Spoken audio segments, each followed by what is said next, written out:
Se eu entrar com essa abordagem, eu não vou transmitir segurança. Vamos pegar ali uma ligação onde eu não me identifiquei com clareza e, principalmente, quando eu fui falar de onde eu sou, eu já estendo falando o que eu faço. Aqui na hora, a pessoa, ela tem muita pressa, né? E ela também tem alguns medos. Ela tem medo de ser enganada, perder tempo, ela tem medo ali de gastar dinheiro. Então, na hora, ela já vai se armar. Por isso que essa identificação, eu coloquei ali, oi, Fernando, Dayana, que evidencie.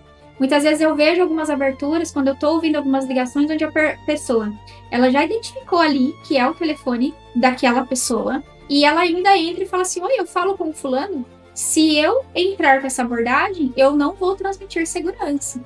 Vai dar ali a entender muitas vezes que é um telemarketing e não uma ligação tão profissional como você conseguiria entregar ali, né? Entregar valor para ele. E por vezes você só tá errando nessa identificação.